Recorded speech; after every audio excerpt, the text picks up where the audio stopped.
No matter where I am in Ireland, I feel a gravitational pull to where I'm from, in the Midlands. And I think it's because of the lakes, like this one.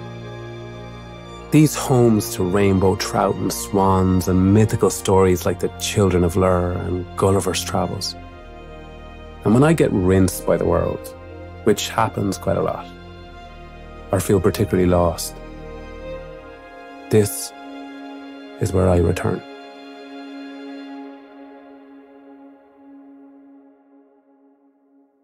Niall Breslin, known by legions of Irish fans as Bressie, is a musician and mental health advocate in Ireland. In this week's Meditative Story, Bressie shares how he learned to embrace the parts of himself he once buried, the parts that showed him how to heal. We'd also like to let you know in advance that today's episode includes a moment of violence, so please take care while listening. In this series, we combine immersive first-person stories, breathtaking music, and mindfulness prompts, so that we may see our lives reflected back to us in other people's stories, and that can lead to improvements in our own inner lives. From Wait What, this is Meditative Story. I'm Rohan, and I'll be your guide.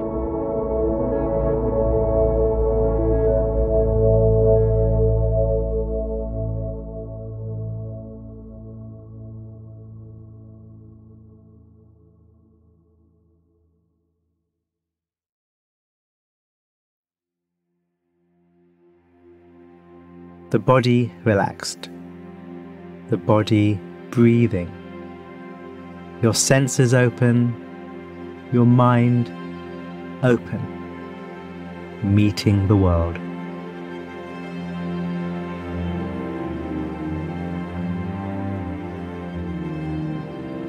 It's 5 a.m. Mum taps on my bedroom door to wake me up, but I'm not asleep. She pokes her head inside, and in the dim light I can see she's still wearing her dressing robe, but she's brushed her blonde hair around her face. "Come on downstairs, love," she says. "It's time to say goodbye." I silently walk down the wooden stairs with my brother and 3 sisters, all in our socks and pyjamas.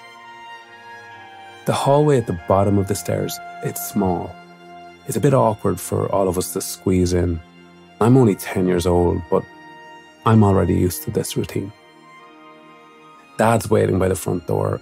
He looks handsome and a little stiff in his khaki army uniform, the Irish tricolour on one shoulder and the United Nations Interim Force badge on the other, plus the stripes of his rank. Officer. He's got a good crop of dark hair cut short. His large duffel sits at his feet. One bag doesn't seem like enough for how long he'll be gone, but it's all he ever takes on these trips. This time, he's off to Lebanon for a year. Every time Dad leaves, an awkward energy fills the house. None of us want him to go, but we know he has to go. And the wait feels brutal.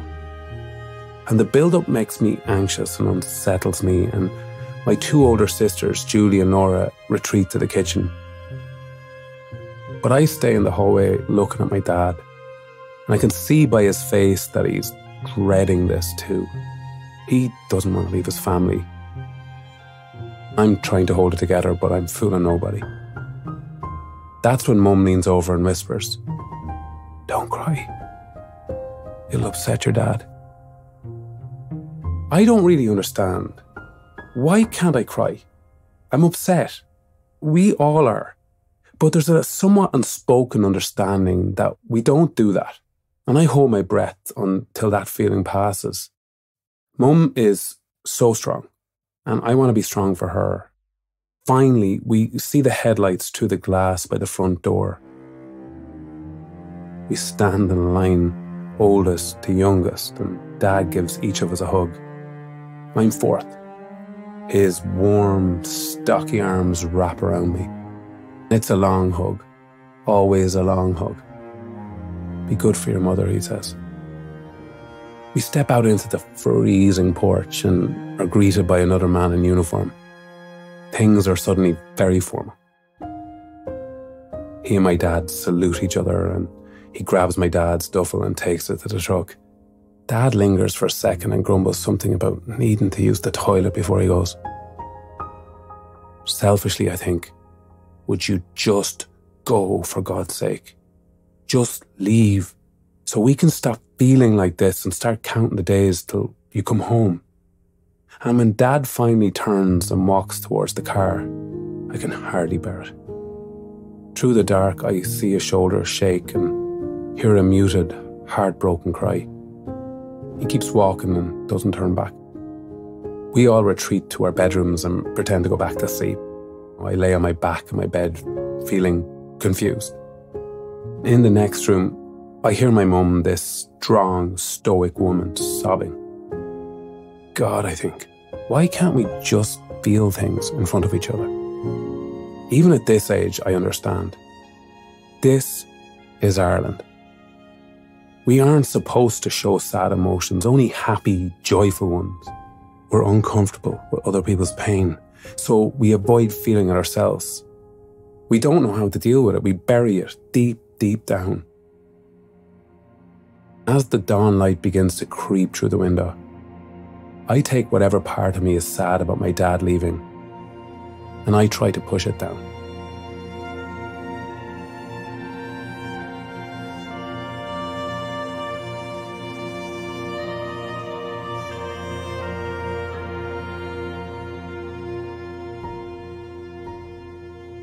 Our teacher paces the front of the room wearing a short-sleeved collared shirt that's too big for him and trousers that are way too small.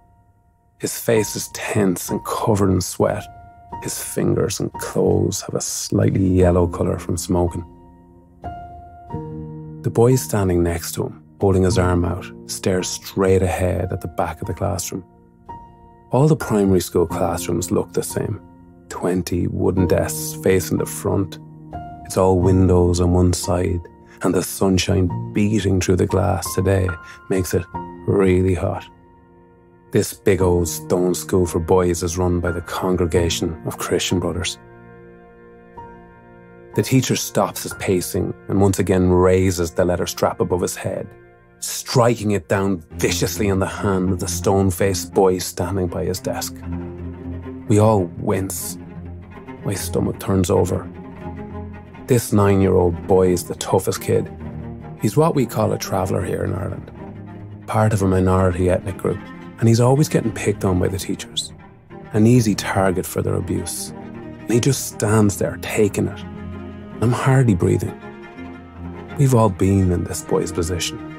There are kids that have gotten much, much worse. Some of the teachers at this school are monsters. I never know if I'll be next. Eventually, the teacher tires out and drops the leather strap on his desk. He must have hit him 30 times, and I'll never forget the noise of it. The dart thud hitting his swollen hand. The boy doesn't come back the next day, and when he eventually returns, he walks around with his inflamed hand pressed against his metal pencil case to keep it cool. The teacher acts as if nothing happened. It's how everyone acts. In the school, in my hometown of Mullingar, in all of Ireland. Everyone knows this happens, and everyone lets it happen. No one talks. They avoid, avoid, avoid.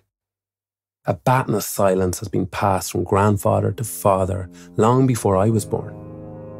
It's a dark history of untold stories and buried shame. This is the year my headaches start. I constantly feel that something bad is about to happen to me, or I'm going to be made to watch it happen to someone else. I never let myself relax, never let myself soften, never let myself feel the pain or fear I'm experiencing. At this point, I'm just trying to survive.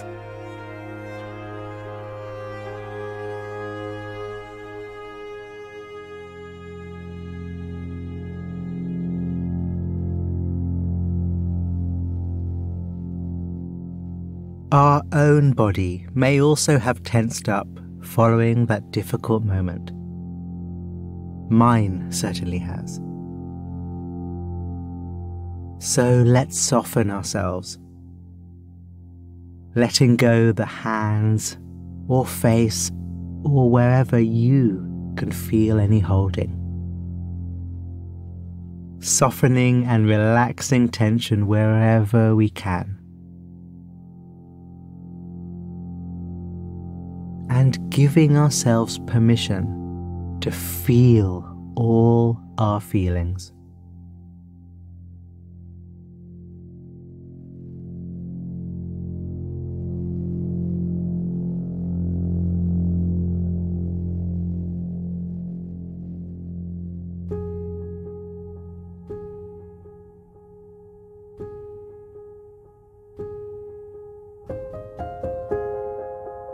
Finally, Mum's lessons are over.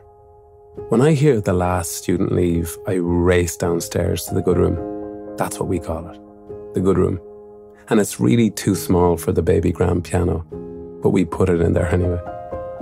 My mother is a piano teacher, but really I'm the one who's obsessed with music.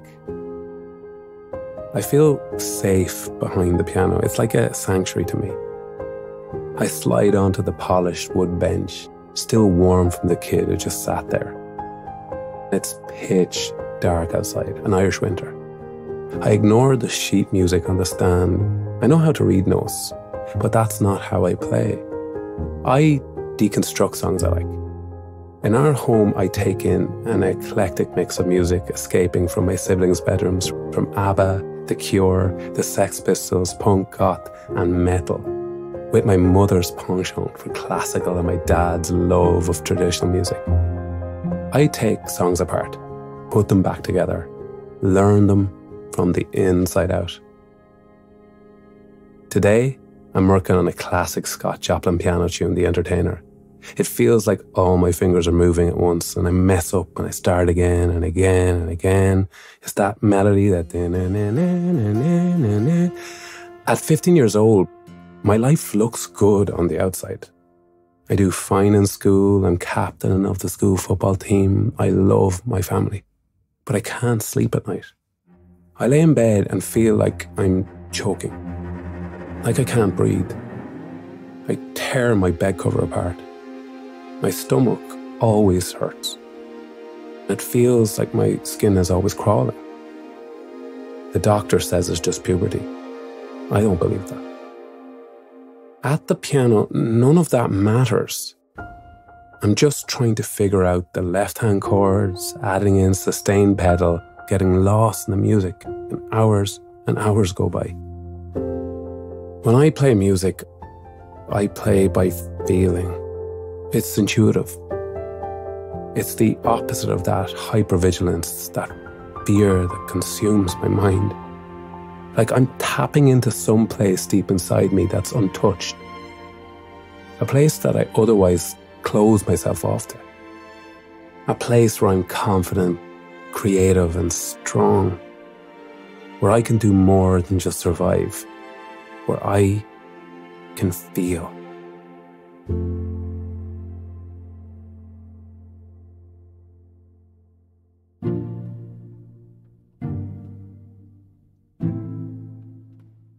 I sit down on the end of the pier on the far reach of the lake.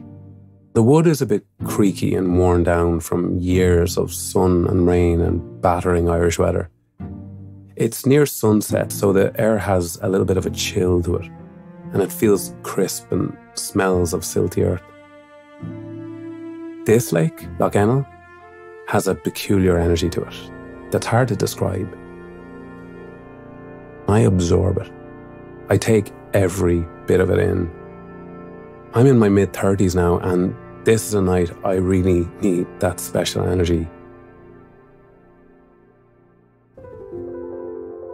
My legs swing just above the water, and I look over at the few empty boats pulled up to the shore, the gentle breeze blowing through the tall grass rising out of the shallows.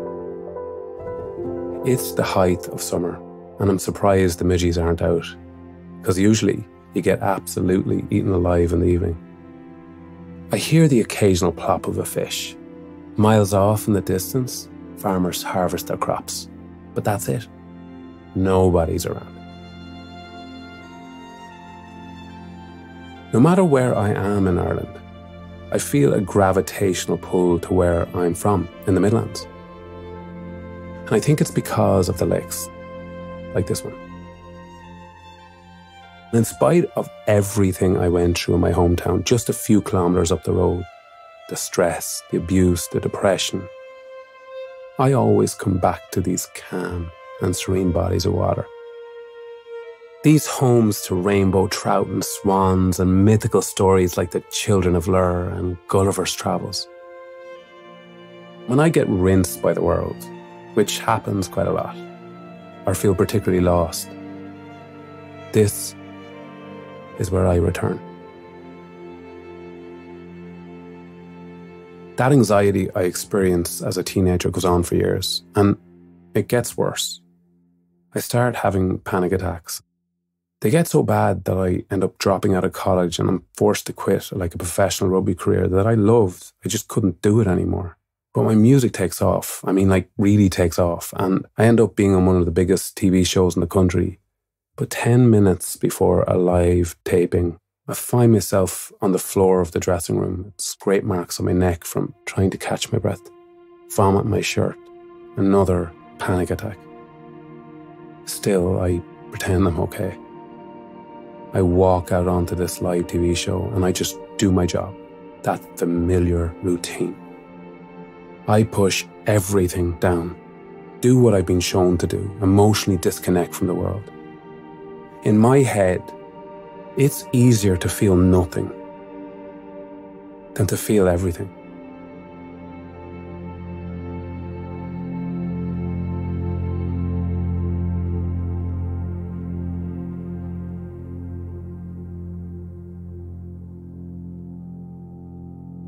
When it comes to our emotional life, we've all been trained in some way, often over generations. How well do you understand how you relate to your emotions? And reflecting on that in this moment, are you okay with that? Or is there space for change?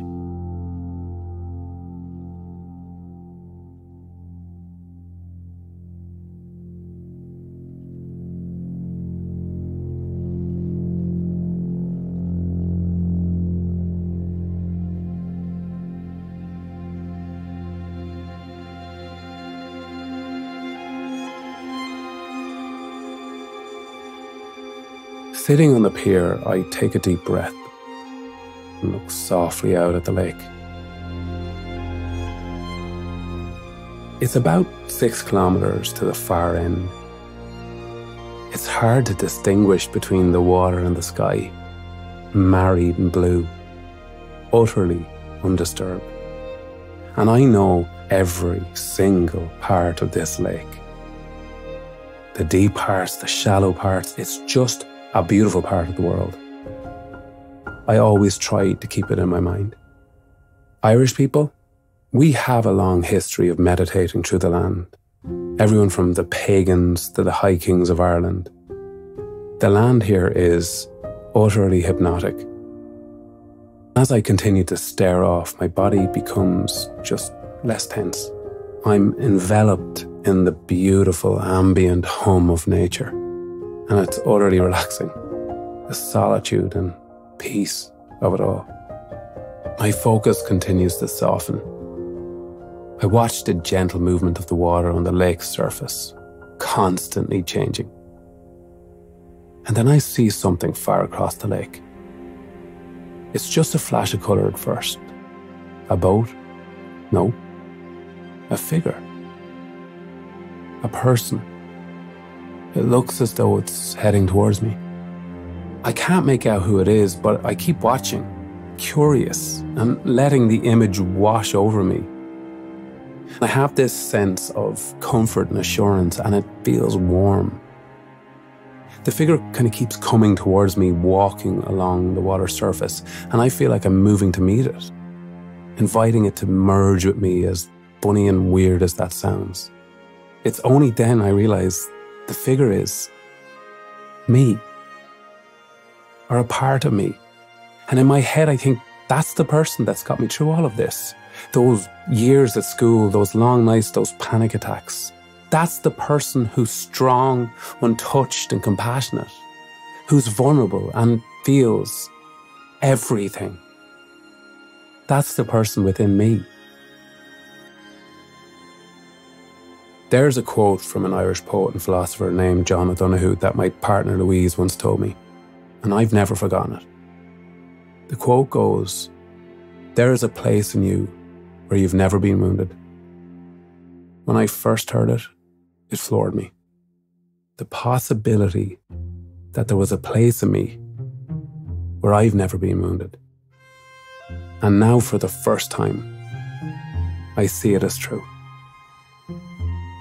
I'm filled with a deep sense of curiosity and euphoria.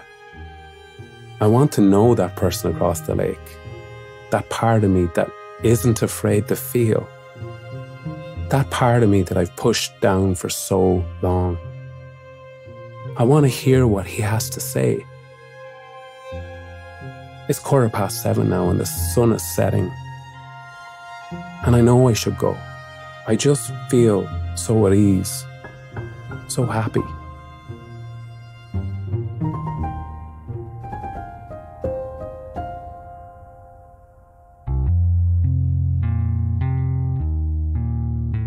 When I get back in my car, I for some reason have a desire to play a Green Day album, Dookie, which is an old pop-punk album, and it's strange, but I go with it. I listened to that album all the time when I was a kid in the 90s. It's such a banging record, so I just blast up the speakers loud. And I'm back to being 13-year-old me. It was a painful time, but there was also a kind of pure rawness to life, a kind of a rawness I've had a hard time feeling since. Driving along the motorway back to Dublin, I feel a grief that I wasn't just able to fully be a kid. I feel the loss of those years I spent repressing all my negative feelings, holding everything inside. It's what I felt I had to do to survive. It's what everything around me indicated I was meant to do. As the guitars and cymbals blare out my speakers and into my body, I'm not repressing anything anymore. Through the melodic power punk of my youth, I'm letting myself feel it all. That grief, that sadness, that pain, but also that joy, the relief and the pride I feel at having made it through it all. Like I used to do at the piano. I'm feeling it through the music now, feeling that part of myself that I met down at the lake. I realise now, by closing myself off to negative emotions and not allowing myself to feel them, I'm not just doing physical and mental damage to myself, I'm cutting myself off from the positive as well, from this wellspring of healing and strength that existed somewhere inside me all along. My nephew Billy is 10. Right now he's out in the car and he is really upset. My sister Laura, like every parent in the pandemic, is finding this tough. She's with them every day, all the time, because of the pandemic. They can't come into the house because my parents are there and I'm cocooning my parents and quarantining them. And I can see my sister is upset and exhausted. So I go outside and I stand by his side of the car. Billy's a big, bolshy, strong kid. But he's also the kind of kid who'll come up and he'll hug you out of nowhere. He'll hug you and he'll mean it. And it's the best bloody hug you'll ever get. "Billy," I say, "what's up? Why are you so upset?" And he's sniffing and red-faced, but he's ready to talk to me. He always is ready to talk to me. And he just screams, "I want to move to Australia," he said. I'm like, "What are you talking about?" I have no idea what he means. And then I realised that Australia isn't in lockdown, and he obviously saw that on the news. He goes, "I just want to hug my nan." "Yeah," I say, "that must be really hard, Billy." I know you love Nana, and it's okay you're upset. And I just sit with him until he cries it out. I want him to just be a kid. I want him to feel it all. And I'll be there with him. And I want him to know I always will be. When I go up to my sister, she looks exhausted. Listen, I say. That's exactly how you want him to be. It's wonderful. He's emotional. He's communicating. Remember, I say, we weren't allowed to be that way as kids. She looks at me. Yeah, she says, you're right. The generations before us passed us the batons of not feeling, not expressing. I'm not passing it on anymore. I'm giving my nephew full clarity to be the good, the bad, and the ugly mess that comes with being a child and a human being. I want him to know sometimes you don't need to be resilient, you don't need to be strong, and you don't need to pretend it's okay. I don't want him growing up in the same country of silent pain I did. I don't want any kid to. Feeling isn't always positive. It isn't always pretty. When you've repressed your emotions for so many years and then finally let them out, it can be overwhelming. But in order to heal the wounds that we've suffered, either from ourselves or at the hands of others, we have to learn to feel whatever it is we're feeling, the good and the bad. And there's a pride that comes along with that. In knowing that, alongside those feelings, there is a place inside you that survived, that was soft and compassionate and untouched, a place that has never been wounded, like the deep waters beneath the ever-changing surface of a lake. The same essential self remains, teeming with life.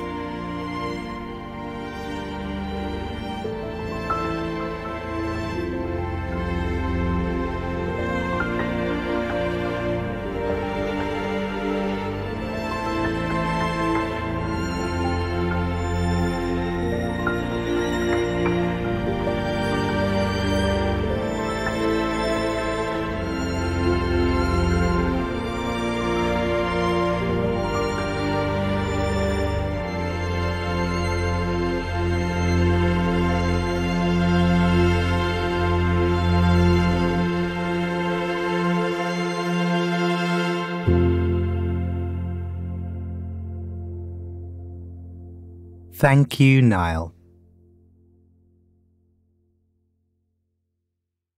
I think Bressie and I are pretty much the same age.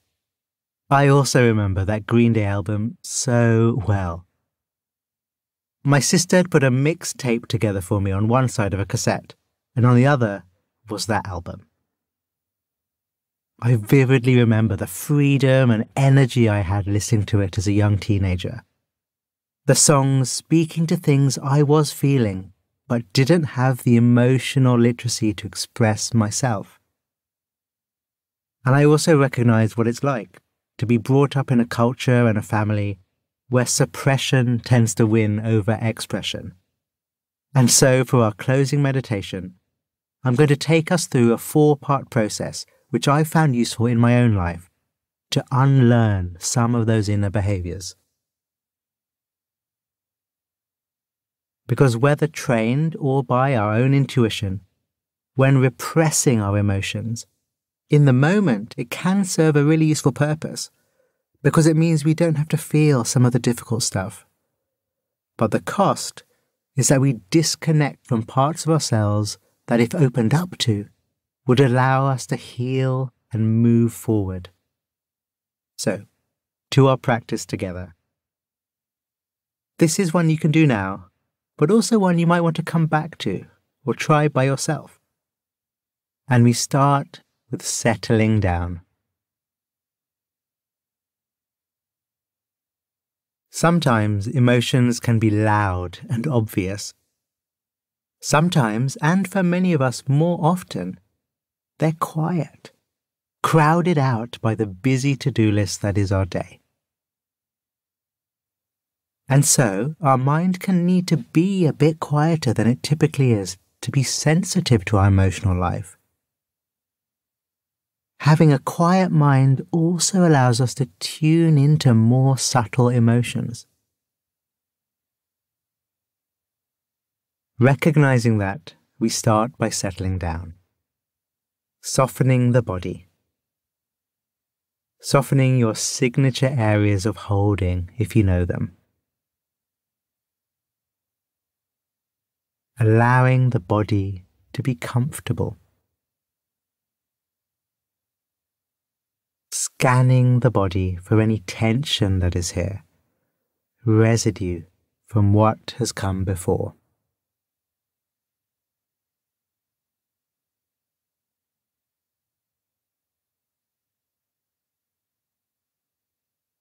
To further settle ourselves, we can also do what Niall did. For him, it was picturing the beautiful, absorbing Loch Ennell, its water, its sky. So if there's a landscape or a place in nature that makes you feel happy, content, calm when you think of it, then I invite you to think of it now. Be there now.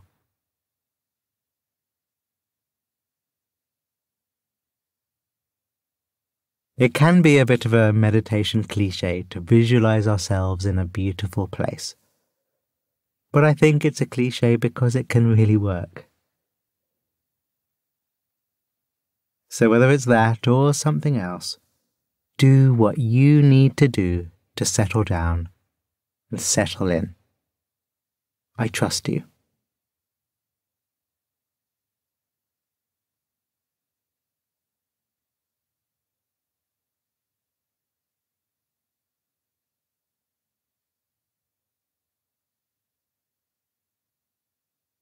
Being settled is important when looking to tune into our emotions, but so too is safety. There's nothing I can necessarily do to make you feel safe in this moment. But what I can do is help point out what is here. So if you are in a space and a setting where you do feel safe, where you are safe, know that. And allow that knowledge to drop your shoulders further. Drop you further into softness and openness.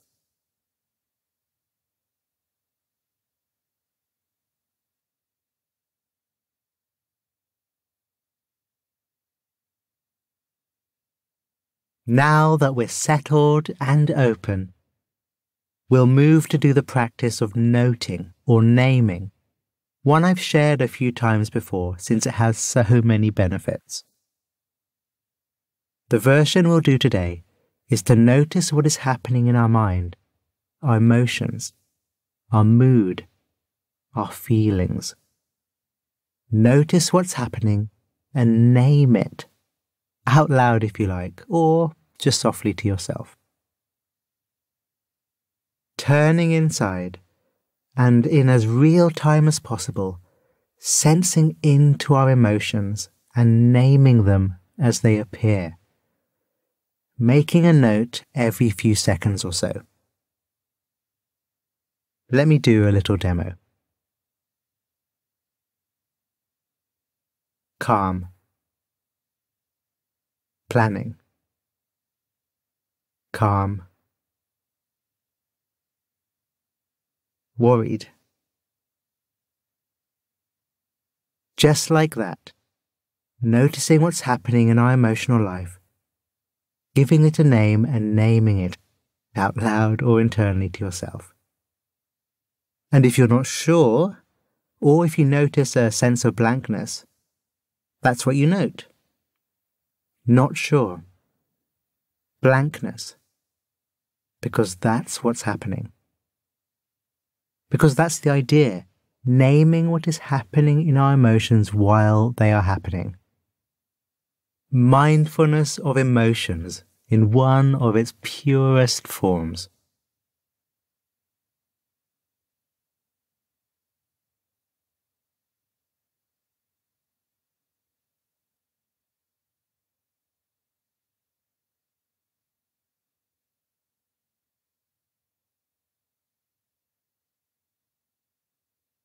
If you're not used to this technique of naming or noting, it can feel a bit strange to do. That's okay.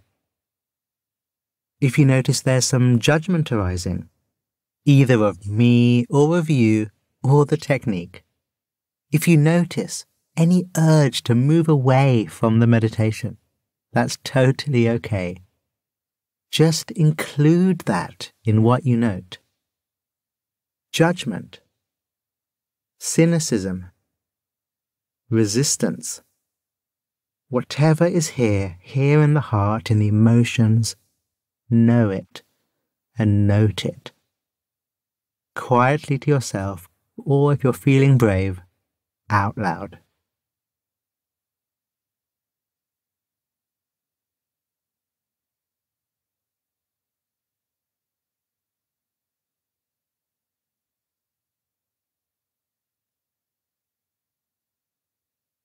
So we're coming to the end of our little practice together, and we'll close out in the heart, dropping our attention as much as we can into the region of the heart, the sensations in and around the chest, including these physical sensations in how we explore our emotional literacy. Because emotions are also felt experiences.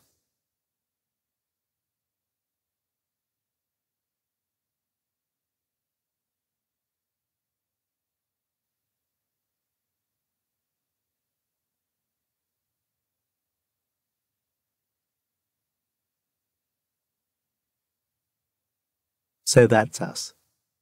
We settled. We settled into a feeling of safety and protection. We named our emotional experience. We sensed into the physical sensations of the heart.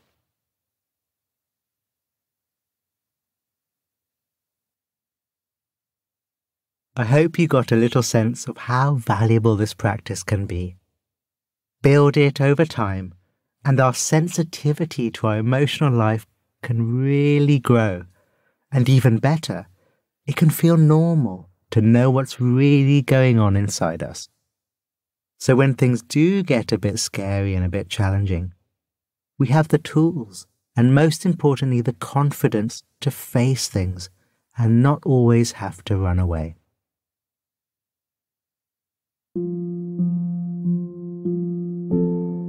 Thank you, Bressie, for reminding me of that. And thank you. Be well. We'd love to hear your personal reflections from Niall's episode. How did you relate to his story? You can find us on all your social media platforms through our handle @Meditative Story, or you can email us at hello@meditativestory.com.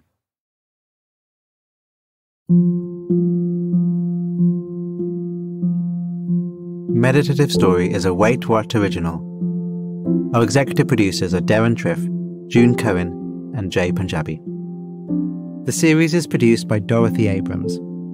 Original music and sound design by Ryan Holiday. Our script writers are Marie McCoy-Thompson, Dan Nealon, and Florence Williams. Mixing and mastering by Brian Pugh.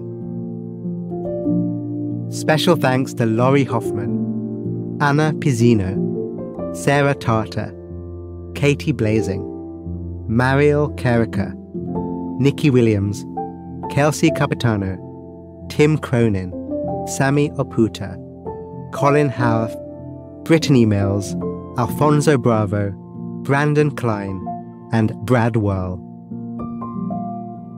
And I'm Rohan Gunatilaka, creator of the Buddhify meditation app, and your host. Visit meditativestory.com to find the transcript for this episode.